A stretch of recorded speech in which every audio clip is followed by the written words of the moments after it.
세상을 알면 하이클래스가 된다. 일요일 저녁 세상을 읽어주는 고품격 강의 하이킥 클래스. 오늘은 논란이 계속되고 있는 후쿠시마 오염수 방류와 수산물 수입 얘기를 해보려고 합니다. 김혜정 지속가능발전연구센터 공동대표와 함께하겠습니다. 어서 오십시오, 대표님. 안녕하세요. 대표님께서는 원자력 안전위원회 위원 활동도 하셨지 않습니까? 네. 그래서 이 문제에 대해서 더욱 심각하게 받아들이실 것 같은데 네. 일단은 저희도 이제 후쿠시마 오염수 방류와 관련된 얘기를 좀 들어보자, 제작진하고 얘기하면서 이제 대표님을 모셔보자 이렇게 됐는데요. 일본 쪽에서 방류해도 된다는 근거 중에 핵심이 IAEA, 그러니까 국제원자력기구의 검증 결과라는 거 아니겠습니까? 이거 네. 믿어도 되는 겁니까? 결론적으로 말씀드리면 네네. 믿으면 안 된다는 말씀을 드리고 싶습니다. 왜냐하면 IAEA는 이미 후쿠시마 오염수 해양 방류를 지지해 왔고요. 네. 일본이 2021년 4월 13일에 후쿠시마 오염수 해양 방류를 결정하기 이전부터 IAEA 사무총장이 해양 방류에 대한 찬성 입장을 밝힌 바가 있고요. 또 지난 4월 6일에 일본 정부가 아까 말씀하신 해양 방류 감시 체계에 대한 보고서, 일종의 중간 보고서라고 하는 것을 발표를 했는데 네.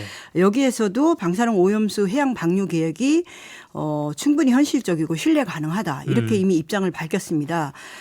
일본이 해양 방류를 최종적으로 하기 전에, 그러니까 해양 방류를 하기 직전에 최종 보고서를 내겠다고 하고 있지만 사실 저는 이것은 이미 수순 밟기에 불과하다고 생각을 하고요.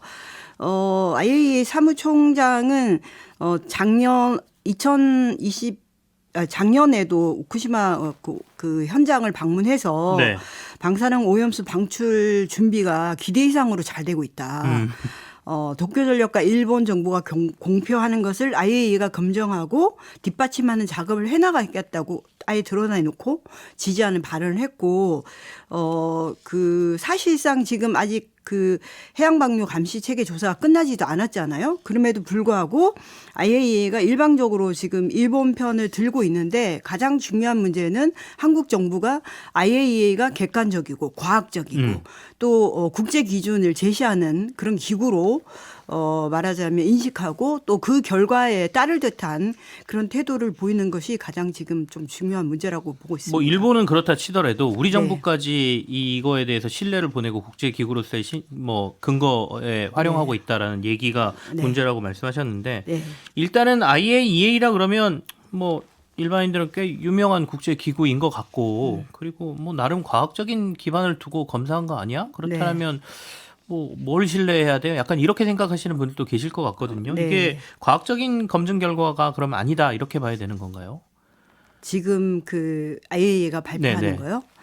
그렇다고 봐야 합니다. 왜냐하면 IAEA 지금 일본 정부가 사실 이제 후쿠시마 오염수를 알프스라고 하는 다액종 제거 설비로 네. 그 방사능 핵종을 정화 처리하겠다고 발표할 때는 3중 수소를 제외한 63개 핵종은 모두 불검출 수준으로 제거할 수 있다. 이렇게 발표를 했습니다. 네. 근데 2018년 그 8월에 도쿄전력이 사실상 후쿠시마 오염수 안에 무려 72%가 기준치를 초과하고 있는 것을 인정을 했고요. 3중 수소뿐만 아니라 그 방사선 독성이 반으로 줄어드는 반감기가 5,730년인 탄소 14도 아예 제거하지 못하는 걸로 이렇게 시인을 했습니다. 그리고 스트론튬 90이라는 사실 이것 역시 방사능 반감기가 29년인데 이것조차도 기준치가 일부 탱크에서는 2만 배 수준으로 높게 나올 정도로 네. 알프스 그 핵종 제거 장치가 기능을 못하고 있는 것을 일본이 인정을 했는데 지금 IAEA 같은 경우에는 이러한 사실을 알고 있으면서도 과학적이다. 또 일본의 해양 방류가 신뢰할 만하다. 이런 입장을 내고 있는 것이고요. 네네. 그리고 18개 태평양 도서국가의 전문가 자문단이 도쿄전력에 4년 3개월치 데이터를 제공받아서 분석한 바에 따르더라도 네네. 이 도쿄전력이 63개 핵종 중에서 9개만 검사를 하고 또 탱크 안에 있는 슬러지 고준위 폐기물에 대해서는 또 아예 정보도 없다라는 것도 확인이 됐습니다. 근데 IAEA는 실제로 과학적인 검증을 통해서 안전하다라고 입장을 발표하려면 도쿄전력에다가 뭐 오염수 저장 탱크의 내용물이라든가 데이터 품질 관리나 또 말씀드린 고준위 슬래치 폐기물에 대한 그 정보를 요구해야 되는데 네네. 뭐 그런 것도 제대로 요구를 하지 않았고 그냥 지금 그 다액종 제거 설비가 사실상 방사선 핵종을 제대로 그 처리하지 못하고 있다는 것을 도쿄전력이 인정했음에도 불구하고 그냥 뭐 필터링만 계속하면 된다. 이런 주장을 반복하고 있는 그런 상황입니다. 그런 점에서 IAEA야말로 과학적이라기보다는 가장 비과학적으로 이런 정치적 결정을 하는 기구가 아닌가 이렇게 생각이 됩니다. 의심할 부분이 너무 많다라는 말씀이에요. 과학적으로 더 검증해야 될 부분도 너무 많은데 네. 이걸 정치적으로 IAEA가 좀 결정을 내리고 있는데 이 부분에 대해서 한국이 이 데이터를 신뢰해버리면 안 된다라는 말씀이시고요. 네. 그리고 제가 듣기로는 일본에서는 이 방사능 유출과 관련된 여러 가지 뭐 정보라든지 뭐 이런 게 밖으로 나가지 않도록 뭐 법도 고치고 막 이러고 있다면서요? 네. 암 등록법이라고 해가지고 네. 2013년에 그 일본 의회가 그 방사선 피해와 관련한 의료 정보를 통제하기 위해서 네. 방사선과 관련된 정보 또는 의료 정보를 공유하거나 공개하면 200만 원의 벌금 또는 2년에서 5년 이하의 징역에 처하는 그 암 등록법을 통과를 시켰습니다. 내가 방사선 뭐 누출로 인해서 암에 걸렸는데 네. 이와 관련된 게 밖으로 알려지거나 뭐 이러면 네, 공개하거나 공유를 하면 법적으로 처벌한다 이런 얘기죠. 그런 거를 정했는데 뒤이어서 그 다음 해에 IAEA가 유엔 방사선 영향과학위원회하고 후쿠시마 의대하고 이 방사선 피폭에 관한 의료 정보를 통제하는 기밀 유지 계약을 체결을 했어요. IAEA가요? 예. 그러고 나서 지금 방사능과 관련한 모든 정보는 모든 질병 정보죠. 후쿠시마 메디컬 센터하고 IAEA가 운영하는 중앙 저장소에 보관하도록 해서 정보를 통제하고 있습니다. 이것만 보더라도 IAEA가 사실 오히려 방사선에 의한 뭐 모든 그 의료 정보나 피해를 공개해야 하도록 해야 할 기구인데 사실 그거를 숨기는데 통제하는데 일본 정부와 같이 하고 있다라는 그런 사례라고 할 수 있습니다. 자, 일본이 근거로 들고 있는 IAEA가 우리가 신뢰할 만한 조사가 아니다라는 걸 지금 우리 김혜정 대표께 저희가 얘기를 좀 들었고 그러면 만약에 이게 오염수가 방류됐을 경우에 네. 삼중수소는 정수장치를 이용해서 정화가 불가능하다 저는 이렇게 들었거든요. 네. 바다로 흘러 들어간다면 어떤 위험들이 있을까요? 그러니까 지금 일본 정부가 삼중 수소만 문제인 것처럼 하고 있는데 네네. 사실은 뭐 아까 말씀드렸지만 탄소 14도 아예 못 걸르고 있고 스트론튬 90이나 또 뭐 플루토늄이나 요오도 119 같은 핵종들이 지금 다수 기준치를 초과하고 있습니다. 그렇기 때문에 오히려 삼중수소만 강조하는 건 더 위험한 방사선 핵종을 감추기 위한 그런 것이라고 보고요.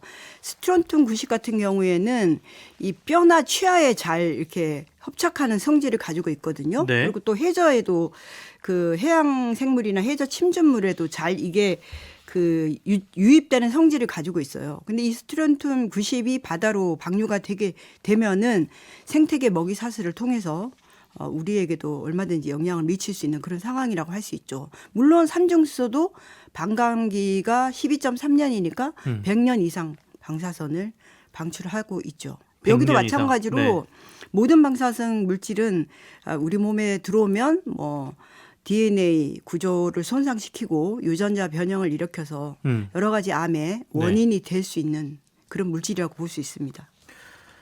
근데 이제 또 오염수를 방류하게 되면 해류의 흐름상 네. 미국과 캐나다에 먼저 도착하고 이게 태평양을 다 도은 이후에 우리나라에 도착한다. 뭐 이렇게 말씀하시는 분들도 있고 그러니까 우리나라 연안에 영향을 줄 가능성은 좀 많이 줄어드는 거 아니냐 또 이렇게 말씀하시는 분들도 있어요. 그건 아마 이제 올해 2월에 한국원자력연구원하고 한국해양과학기술원 우리나라 이제 두 국책기관이 네. 후쿠시마에서 오염수가 그 방류가 되면 우리나라 근해에 오는데 한 4, 5년이 걸리고 삼중수소 양은 뭐 극미량이니까 문제가 없을 거다. 이런 발표 때문에 그런 건데요. 사실 이것은 일본 정부가 네. 주장하는 내용을 그대로 반영한 연구 결과이고 오히려 그 2020년 10월에 독일 킬 대학의 헬름홀츠 해양연구소에서는 후쿠시마에서 오염수를 방류할 경우에 7개월 뒤에 제주도 근해에 다다르고 18개월 뒤에는 동해 대부분으로 퍼질 것이라고 시뮬레이션 결과를 밝힌 바 있고요.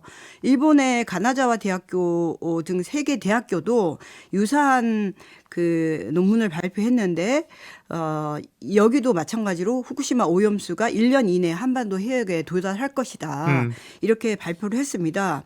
그래서 사실 그 100여 개의 해양 연구소가 소속되어 있는 전미해양연구소 협회는 지금 그 해양 방류도 당연히 방대하지만 무엇보다도 그 다액종 재개 설비의 성능 부족이나 생물학적 농축 과정을 다 무시한 네. 이런 그 시뮬레이션은 문제가 있다 이런 입장을 가지고 있습니다. 알겠습니다. 도리어 우리나라 연구 기관에서 한 거는 한 4, 5년 걸린다고 하고 독일이나 다른 일본 내에서 한 데는 1년 내에 도달한다고 하고 네. 물론 연구 기관마다 연구 방법이나 뭐 데이터에 따라서 달라질 수는 있겠습니다만은 좀 그렇네요. 뭐 어쨌든 그러면 오염수 방류 문제는 일본은 하겠다고 하고 우리는 그러면 어떤 입장을 취해야 될까요? 그리고 방류가 답이 아니라면 어떻게 일본은 해야 되는 겁니까? 일단 육상에 장기 저장을 하면 네. 됩니다. 대안은 분명히 있고요. 네. 그 일본에서도 뭐 여러 가지 대안이 있었지만 해양 방류가 가장 값싸고 또 원전 사고의 흔적을 없앨 수 있는 거기 때문에 방류를 하는 거거든요. 일본의 경제산업성 홈페이지에 들어가도 네. 그렇게 써놨어요. 폐로하고 부엉을 위해서 오염수를 폐기해야 된다.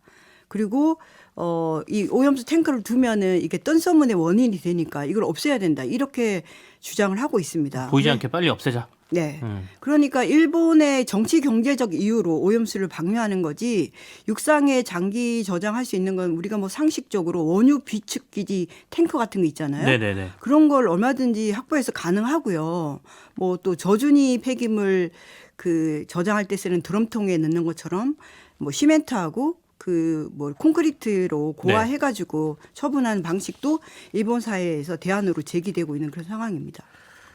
근데 이제 불안한 게 최근에 후쿠시마 앞바다에서 방사능 기준치가 14배 넘는 우럭이 잡혔다는 보도도 있었지 않습니까? 네. 우리나라 수산업계도 굉장히 불안감이 그래서 더 커지고 있거든요. 뭐 수산업계뿐만 아니라 우리는 그 수산물을 먹어야 되는 입장이고요. 네.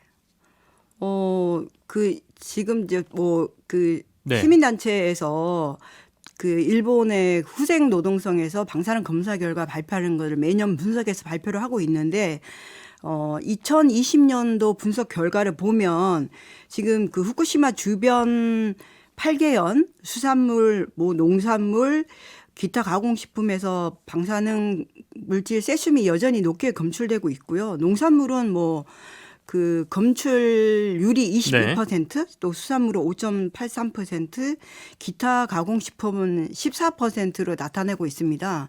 그래서 만약에 그 오염수 방류가 우리 정부에서 용인되면 제일 문제는 지금 한국 정부가 2013년 9월부터 후쿠시마 주변 8개현 수산물 수입 금지를 하고 있거든요. 네네네. 이런 것들이 다 무너질 가능성이 높은 게 가장 큰 문제라고 할 수 있죠. 이게 이제 외교 정점으로 좀 떠오르겠죠. 일본은 한번 우리나라가 수입 금지 조치했던 거 WTO에 제소했다가 패소했고요. 네. 다시 한번 제소할 가능성이 높아 보입니다. 그 WTO에서 우리가 성소한 이유는 결국 오염수가 한국의 식품 또 특수산물에 영향을 미친다는 것이 인정됐기 때문인데 네. 오염수 방류를 용인하게 되면 그 기본 조건에 문제가 생기니까 일본이 다시 WTO에 제소하고 또 굉장히 우리의 식탁이 위기에 처할 수 있는 상황이 될 수 있는 거죠. 알겠습니다. 지금까지 김혜정 지속가능발전연구센터 공동대표와 함께 얘기 나눴습니다. 고맙습니다. 감사합니다. 뉴스 한 방에 정리해드립니다. 주말에 만나는 김치영의 뉴스 하이킥.